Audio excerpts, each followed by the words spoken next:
Jordan Peterson, arguably the world's most famous psychologist, is known for having strong and quite controversial opinions. And that includes the health side. Since years, Jordan Peterson is on a crusade to deliver more meat onto your plate. And when he's not throwing around eloquent phrases on the testosterone infused Deer Hunter podcast, aka the Joe Rogan Experience, he tweets. A few months ago he wrote, "Embrace vegan diets soon or else.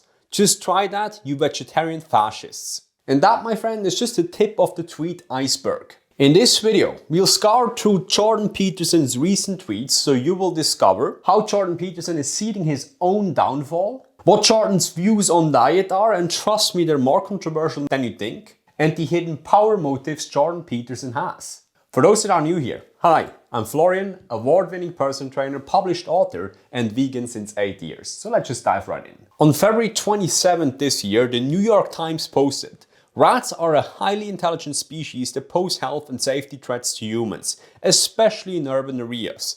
Is there an ethical way to kill them?" According to Robert Corrigan, a New York City rodentologist, the answer is a very cold, hard no. And Jordan Peterson replied, "An ethical way to kill them? They're rats. Rats." Then steps into treacherous waters of the abortion debate, which we'll not step on or step in this video. The tweet of Jordan Peterson is clearly to some extent understandable. I mean, rats are not baby puppies, right? They're not super cute and we cannot really, chill with them. When we think about rats, most of us are thinking about pests that are in some way or another interfering with our life quality, right? I mean, I would certainly prefer to not have a house of rats, and sometimes I would prefer to have a house full of baby puppies. Nonetheless, rats do have a brain and the capability to feel pain and suffering. So it's still worth to ask ourselves, as a developed modern civilization, if rats are interfering with our life quality, how can we best possibly get rid of them? After all, sending felons down there with machetes might not be the best possible humane strategy. But how to best get rid of rats should not be a concern in this video. Instead, let's just take a look at the nature of Jordan Peterson's response. See how quickly he ignores the opinion of a scientist that clearly is more educated in the topic of rats than he is. Warren Buffett, the world-famous investor, had this quote, "It doesn't matter how large your circle of competence is, as long as the edges are clearly defined." Now, Jordan meddles in politics, diet, religion, the pandemic, when his true circle of competence lies in psychology. Now, of course, I get it. Meddling in those different areas is good for gaining his popularity, is good for the algorithm and all that stuff. And yes, expanding your circle of competence is also possible. But lesson here, when you do expand your circle of competence, you should do so with humility. A year ago, I started a tech company out of frustration, and as a non-tech founder, it was a shit show since day one. But because I approached all of this humility and understood from the get-go that I'm probably going to be sucking at everything that I'm going to be doing, it progressed steadily and increasingly. And we have more than 500 users so far and recently featured on a kind of big YouTuber's channel, so that was quite nice. The lesson here is that you cannot progress without humility. And the lack of humility, in Jordan Peterson's case, might just be his downfall in the future. Yes, I get it. Jordan Peterson might be a black belt in many things. But even the best of black belts, the people that are the best in their fields, they step onto the mat thinking like a white belt. On the 27th of February, again, Jordan Peterson tweets a lot. Jordan Peterson retweeted a study from Dr. Sean Baker. "Fun fact, a large 2023 study showed that people that do not eat meat are more than twice as likely to suffer from depression." Why are Dr. Sean Baker's tweets always so angry? Anyway, out of curiosity, Dr. Peterson, aren't you the one who was hospitalized for depression, just 1 or 2 years ago? And all of this happened on a carnivore diet, right? Clearly, Jordan Peterson is suffering from some sort of self-delusion here. He's throwing stones when he's clearly living in a house of glass. The reason Jordan Peterson is doing that is because he's very intelligent. And generally, the more intelligent you are, the more your capability or the higher your capability is of self-delusion. Because as an intelligent person, you're very capable of convincing yourself that what you're doing is right.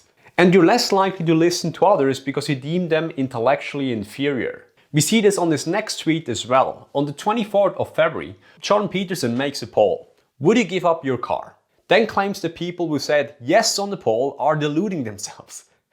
Then why make a poll in the first place, Jordan? Lesson here. If you're intelligent, be wary of your capability of lying to yourself. It's probably higher than you think. Moving on, Jordan Peterson also tweeted how male feminists think sex works. Times I respected you. Okay, that's funny, Mr. Peterson, but let's not get into those treacherous waters in this video as well. On the 21st of February, Jordan Peterson tweets in response to reducing meat, amongst other reduces in consumption to battle climate change. No scientists recommend this. Climate ideologues who want power demand this and use science as a moral, bad, combat weapon. Apparently, that's what a coccyl is, or don't know how to pronounce that word.